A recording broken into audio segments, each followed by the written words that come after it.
നമസ്കാരം. ഇന്ത്യക്കാരെ പിണക്കി പാകിസ്ഥാനൊപ്പം നിന്ന തുർക്കിക്ക് കിട്ടിയത് വൻ തിരിച്ചടി. തുർക്കിയിലെ സർവകലാശാലയുമായിട്ടുള്ള കരാർ ഡൽഹി JNU റദ്ദാക്കി. ഇന്ത്യ പാകിസ്ഥാൻ സംഘർഷത്തിൽ തുർക്കി പാകിസ്ഥാനൊപ്പം നിലകൊണ്ടതിന് പിന്നാലെയാണ് നടപടി. ദേശീയ സുരക്ഷ മുൻനിർത്തി തുർക്കിയിലെ ഇനോനു സർവകലാശാലയുമായി ഉണ്ടാക്കിയ കരാർ താൽക്കാലികമായി റദ്ദാക്കിയെന്ന് JNU എക്സിൽ പങ്കുവച്ച കുറിപ്പിൽ വ്യക്തമാക്കി. കൂടാതെ JNU രാജ്യത്തിനൊപ്പം നിലകൊള്ളുന്നുവെന്നും പോസ്റ്റിലുണ്ട്. കഴിഞ്ഞ ഫെബ്രുവരിയിലാണ് ഇരു സർവകലാശാലകളും കരാറിൽ ഒപ്പുവെച്ചത്. 2028 ഫെബ്രുവരി വരെയായിരുന്നു കരാർ കാലാവധി ഉണ്ടായിരുന്നത്. എന്നാൽ നിലവിലെ സാഹചര്യം പരിഗണിച്ച് 3.5 മാസത്തിനിടെ കരാർ റദ്ദാക്കിയായിരുന്നു.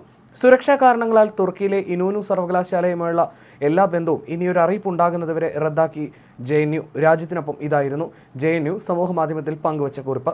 കശ്മീരിലെ പഹൽഗാം ഭീകരാക്രമണത്തിന് ഇന്ത്യ പാകിസ്ഥാനിൽ നടത്തിയ തിരിച്ചടിക്ക് പിന്നാലെ തുർക്കി പാകിസ്ഥാനെ പിന്തുണച്ച് രംഗത്തെത്തിയിരുന്നു. പാകിസ്ഥാൻ ഇന്ത്യക്ക് നേരെ പ്രയോഗിച്ച ഡ്രോണുകൾ തുർക്കിയുടേതാണെന്ന് റിപ്പോർട്ടുകൾ പുറത്തു വന്നിരുന്നു. കൂടാതെ പാക് സൈന്യത്തിന് തുർക്കിയിൽ നിന്ന് വിദഗ്ധ ഉപദേശം ലഭിച്ചിരുന്നുവെന്നും സൂചനകളുണ്ട്.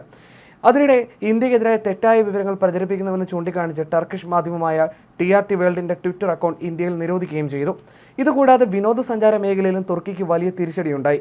തുർക്കിയിലേക്കും അസർബൈജാനിലേക്കുമുള്ള യാത്രകൾ വൻതോതിൽ ഇന്ത്യൻ വിനോദസഞ്ചാരികൾ റദ്ദാക്കി. യാത്രാ പ്ലാറ്റ്ഫോമായ മേക്ക് മൈ ട്രിപ്പിന്റെ കണക്കുകൾ പ്രകാരം ഇരു രാജ്യങ്ങളിലേക്കുമുള്ള ഇന്ത്യൻ ബുക്കിംഗുകൾ 60% കുറഞ്ഞു. ഇതുകൂടാതെ ടിക്കറ്റ് ക്യാൻസലേഷൻ 250% വർദ്ധിച്ചു. ഫ്ലൈറ്റ്, ഹോട്ടൽ ബുക്കിംഗുകൾ, മേക്ക് മൈ ട്രിപ്പ് ഉൾപ്പെടെ പ്രമുഖ ഓൺലൈൻ യാത്രാ പ്ലാറ്റ്ഫോമുകൾ നിർത്തിവെച്ചു. ഇന്ത്യൻ സഞ്ചാരികൾ യാത്ര റദ്ദാക്കരുതെന്ന് തുർക്കി ടൂറിസം ഡിപ്പാർട്ട്മെന്റ് അഭ്യർത്ഥിച്ചിട്ടുണ്ട്. തുർക്കിക്കെതിരെ സോഷ്യൽ മീഡിയയിലും വ്യാപക പ്രതിഷേധമാണ്.